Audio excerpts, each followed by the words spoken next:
Hello everyone. तो आज का हमारा टॉपिक है the bangle sellers by Sarojini Naidu. तो अब हम इस पोएम का लाइन बाय लाइन एक्सप्लेनेशन देखेंगे। Bangle sellers are we who bear our shining loads to the temple fair. Who will buy these delicate, bright, rainbow tinted circles of light, lustrous tokens of radiant lives for happy daughters and happy wives? तो poem start होती है इस तरह से कि चूड़ियाँ बेचने वाले जैसे चूड़ियाँ बेचते हैं, जिस तरह वो बोलते हैं उस तरह से पोएम का फर्स्ट स्टैंजा लिखा गया है। तो चूड़ी वाले अपने आप को इंट्रोड्यूस कर रहे हैं। एक मंदिर के बाहर मेला लगा हुआ है, उसमें वहाँ पे वो चूड़ी बेच रहे हैं और वो कह रहे हैं Who will buy these delicate bright rainbow tinted circles of light? यानी कि कौन खरीदेगा नाजुक चमकीली रेनबो जैसी गोल गोल लाइट, कौन खरीदेगा ये चूड़ियाँ। Lustrous tokens of radiant lives for happy daughters and happy wives. Lustrous means shining और token means symbol। तो एक चमकीला सिंबल जगमगाती हुई ज़िंदगी के लिए, खुश बेटी के लिए और खुश बीवियों के लिए।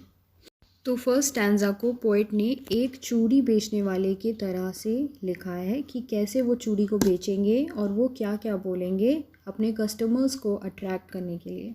यहाँ पे words like lustrous tokens of radiant lives का यूज़ किया गया है for happy daughters and happy wives, जिससे हमें ये पता चलता है कि इंडिया में बैंगल्स की कितनी इम्पोर्टेंस होती है। और यहाँ पे बैंगल्स को एक खुशी का प्रतीक माना जाता है औरतों की ज़िंदगी में। Some are meet for a maiden's wrist, silver and blue as the mountain mist. Some are flushed like the buds that dream on the tranquil brow of a woodland stream. Some are aglow with the bloom that cleaves to the limpid glory of newborn leaves. तो इस stanza को भी इसी तरह लिखा गया है कि चूड़ी वाले अपनी चूड़ी के बारे में, उसकी क्वालिटीज़, उसकी वैरायटीज़ के बारे में बता रहे हैं। Some are meet for a maiden's wrist, यानी कि कुछ चूड़ियाँ अनमैरिड लड़कियों की कलाइयों के लिए हैं और वो सिल्वर और ब्लू कलर की हैं, जैसे कि माउंटेन मिस्ट होता है, जैसे कि माउंटेन ब्लू कलर का होता है और उस पर जो मिस्ट होती है वाइट कलर की, ओस वाइट कलर की, तो वो कॉम्बिनेशन बन जाता है ब्लू और सिल्वर का। तो वो अपनी चूड़ियों को भी माउंटेन मिस्ट से कंपेयर कर रहे हैं जो ब्लू और सिल्वर कलर की हैं। Some are flushed like the birds that dream on the tranquil brow of a woodland stream. और कुछ जो है पिंक और लाइट रेड कलर की हैं, जैसे कि फ्लावर की कलियाँ होती हैं, फूल के बड्स होते हैं छोटे छोटे, जो कि वुडलैंड की स्ट्रीम के किनारे उगे हुए होते हैं। Some are aglow with the bloom that cleaves to the limpid glory of the new born leaves. और कुछ जो है ग्रीन कलर की हैं और ऐसे चमक रही हैं जैसे कि नई नई पत्तियां चमकती हैं। तो इस स्टैंजा में चूड़ी वाले अपने चूड़ियों को अलग अलग कलर से, कुछ चीज़ों से कंपेयर करके बेचने की कोशिश कर रहे हैं। तो पोइट यहाँ पे ये बताना चाहती हैं कि कैसे इंडिया में अलग अलग कलर्स की चूड़ियाँ लाइफ के अलग अलग स्टेजेस पे पहनी जाती हैं। ब्लू, ग्रीन और सिल्वर कलर की चूड़ियाँ मेडन्स पहनती हैं, वो लड़कियाँ जिनकी शादी नहीं हुई होती। और बर्ड्स दैट ड्रीम से यहाँ पे यंग गर्ल्स को पोइट ने रेफ़र करने की कोशिश की है कि वो यंग लड़कियाँ जो शादी से पहले ड्रीम करती हैं वो उन बर्ड्स की तरह होती हैं, but that dreams. Some are like fields of sunlit corn, meet for a bride on her bridal morn.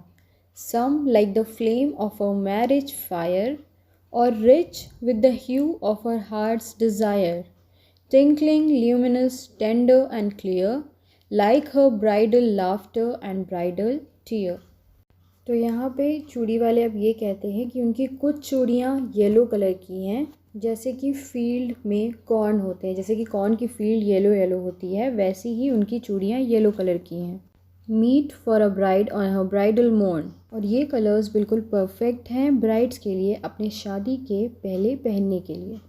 Some like the flame of a marriage, or rich with the hue of her heart's desire. तो अब चूड़ी वाले कहते हैं कि कुछ चूड़ियाँ red colour की हैं, बिल्कुल ब्राइट रेड, जो कि नए नए दुल्हन के अंदर की मैरिज की फायर को दर्शाते हैं.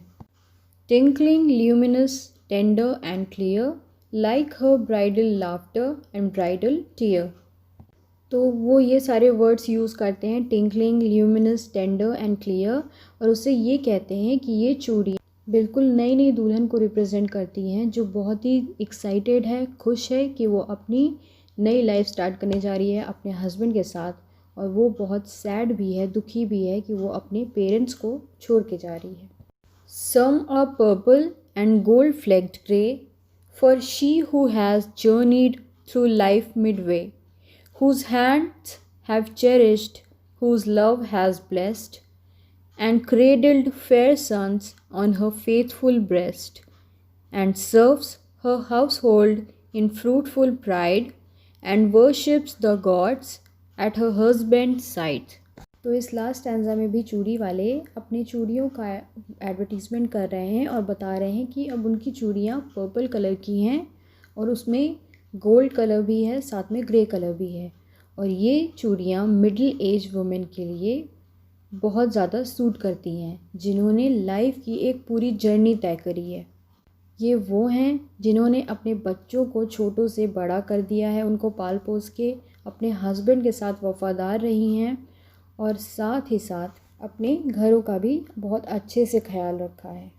तो इस स्टैंजा में पोएट मिडिल एज वुमेन की बात करती हैं, बीच के उम्र की औरतों की, जो कि 40-50 क्रॉस कर चुकी होती हैं, और वो ये कहती हैं कि उनके लिए पर्पल और ग्रे और गोल्ड कलर की चूड़ियाँ बहुत सूट करेंगी. और वो इस स्टैंजा के थ्रू इंडियन वाइफ्स की क्वालिटीज़ को भी बताती हैं जो उनके टाइम पर हुआ करती थी, कि इन चूड़ियों को पहनने के लिए ही वो वुमन डिज़र्व करती है जिसने अपने बच्चों को पाल पोस के अच्छे से बड़ा किया है, उनका ध्यान रखा है, और अपने हस्बैंड और अपने घरों का भी बहुत अच्छी तरीके से ख्याल रखा है.